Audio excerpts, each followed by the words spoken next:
우리가 사회생활하면서 맞이하는 중요한 순간 중에 하나가 열심히 돈 벌어서 내 첫 차를 사던가 차를 바꾸는 순간이에요. 인생을 돌아봤을 때 그때는 어느 차 몰았던 시기로 구분할 수도 있거든요. 그래서 예전에 이런 광고도 있었잖아요. 어떻게 지내는 친구의 말에 그랜저로 답했다. 저도 최근에 차를 테슬라로 바꿨어요. 근데 테슬라를 몰아보니까 차가 아니에요. 얘는 그냥 커다란 컴퓨터입니다. 근데 컴퓨터의 기능 중에 하나가 이동수단이에요. 그래서 오늘은 테슬라는 왜 차가 아닌지 3가지로 이야기해 보려고 합니다. 차를 타고 내리는 법, 차와 소통하는 법, 차를 모는 법. 이제 외출할 때 휴대폰만 들고 나가면 되는 시대잖아요. 지갑도 필요 없고, 한국은 열쇠도 안 쓰니까 열쇠도 필요 없고. 근데 유일한 예외가 차키예요. 그래서 차를 몰고 나갈 때는 차키와 휴대폰을 가지고 나가야 되잖아요. 예전에는 차키가 나 차 있는 사람이야 라는 상징처럼 느껴져서 어디 가면 테이블 위에 차키를 딱 놓는 게 플렉스인 시절도 있었습니다. 근데 테슬라는 얘가 키예요. 카드 형태 키도 있고 우리가 흔히 쓰는 키도 별도 구매할 수 있지만 평소에는 휴대폰만 들고 나가면 됩니다. 그래서 휴대폰을 들고 차로 가면 블루투스를 통해서 차는 주인님 오셨구나 알고 문을 열어줍니다.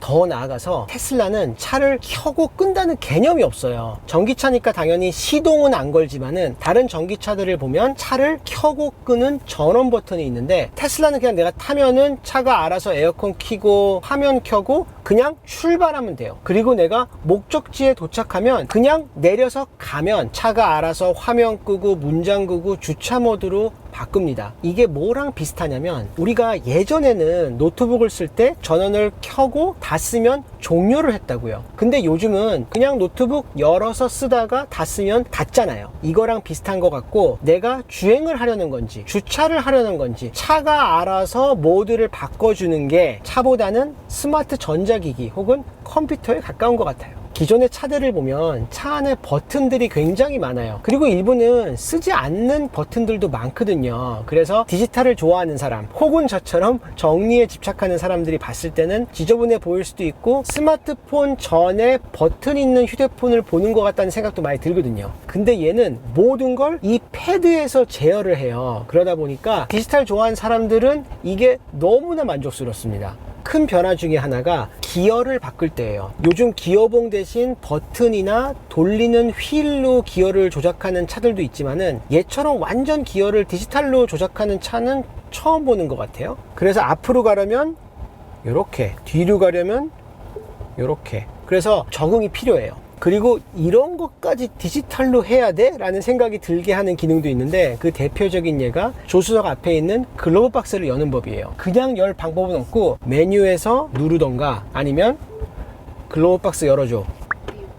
근데 제가 차를 몰아보니까 왜 그런지 알겠어요. 글로브 박스에 비밀번호를 걸어둘 수도 있고 발렛 모드로 바뀌면 안 열려요. 그래서 쟤는 쉽게 못 열게 만든 거예요. 지갑 같은 거 넣고 있으라고. 그리고 차 안에 엔터테인먼트가 굉장히 많아요. 뭐 유튜브나 넷플릭스, 디즈니 플러스도 볼 수 있고 각종 게임들도 차 안에서 즐길 수가 있어요. 굳이 왜 차에서 그것도 운전석에서 넷플릭스나 게임을 해야 될까라는 생각이 들었는데 얘는 전기차잖아요. 충전을 해야 돼요. 완속 충전은 충전기 꽂아놓고 집에 갔다 오는 거지만 급속 충전은 30분에서 1시간 정도가 걸리잖아요. 그럴 때 심심하지 말라고 이런 엔터테인먼트랑 게임 기능들을 넣어둔 것 같습니다.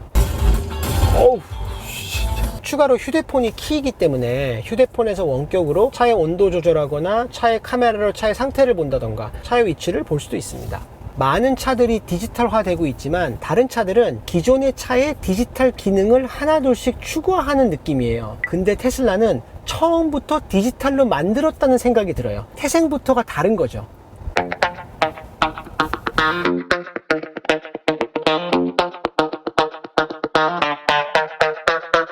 테슬라를 일론 머스크가 창업했다고 알고 계신 분들도 많은데 테슬라는 원래 2003년에 마틴 에버하드와 마크 타페닝 두 분에 의해서 창업이 되었어요. 그 1년 후에 일론 머스크가 투자를 해서 대주주가 되었죠. 테슬라에는 4가지 모델이 있어요. S, 3, X, Y. 여기서 3를 뒤집어서 2를 만들면 섹시가 됩니다. 거기에 이제 곧 나올 사이버 트럭이 있죠. 그리고 첫 테슬라였던 테슬라 로드스터가 있어요. 바퀴가 4개 달린 ATV도 나온다는 소문이 있어요. 그러면 CAR 합쳐서 섹시 카. 얘가 큰 컴퓨터니까 컴퓨팅의 힘으로 운전을 도와줄 수가 있어요. 그 대표적인 예가 오토파일럿이죠. 오해가 없어야 될 게 자율주행은 아니에요. 어디까지나 운전자의 운전을 보조해주는 기능이죠. 그래서 기본적으로 차선, 주변 차들, 제한 속도 등을 차가 알아서 속도나 브레이크나 핸들을 차가 제어를 해주는 거고, 이런 상황 있잖아요. 가다가 갑자기 쭉 서야 될 때, 그럴 때 이제 차가 알아서 제어를 해주니까, 물론 제가 보고 있어야 되지만은 이럴 때 정말 편해요. 그래서 차를 운전할 때 스트레스 중에 하나가 거리를 계속 내가 유지해야 되잖아요. 그 과정을 차가 많이 해주니까 운전할 때 스트레스가 어느 정도 줄어드는 효과가 있는 것 같습니다. 그리고 테슬라가 재밌는 게 지금은 제가 기본 오토파일럿 기능으로 가고 있어요. 근데 추가로 돈을 내면은 차선 변경 같은 추가 오토파일럿 기능을 구매를 할 수가 있어요. 차를 산 다음에 돈을 내고 기능을 업그레이드 하는 개념도 테슬라가 차보다는 전자기기에 가깝지 않나 라는 생각을 하게 하는 부분입니다. 그리고 이게 이 테슬라의 요크 휠이라는 핸들이에요. 무슨 우주선 핸들처럼 생겼죠. 저는 굉장히 좋아하는데 호불호가 많이 갈리긴 하더라고요.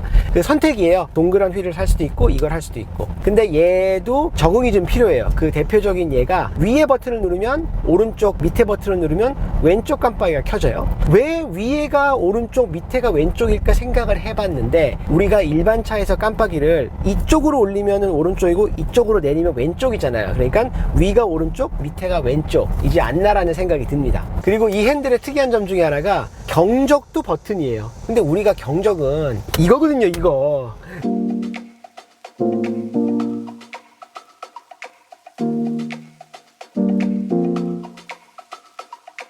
오늘 소개하고 싶은 아이템은 테슬라가 만든 데킬라인 테슬라 킬라입니다. 테슬라와 데킬라의 합성어죠. 2018년에 일론 머스크가 만우절에 테슬라 킬라라는 트윗을 해요. 근데 그걸 출시해달라는 사람들이 너무 많아서 2020년에 한정판으로 출시를 해서 1시간 만에 완판이 돼요.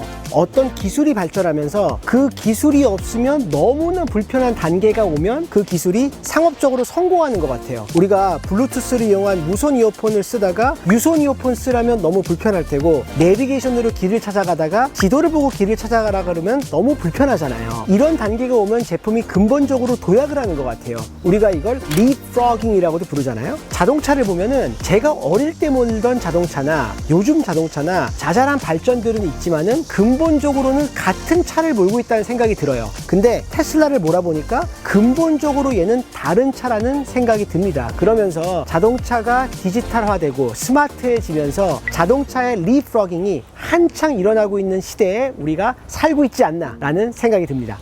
여러분들이 생각하시는 드림카, 아니면 여러분들이 보고 싶은 새로운 자동차 기능이 있으면 답글로 달아주시고요. 여기까지 보셨으면 구독, 좋아요 아시죠? 다음 시간에 뵙겠습니다. 감사합니다.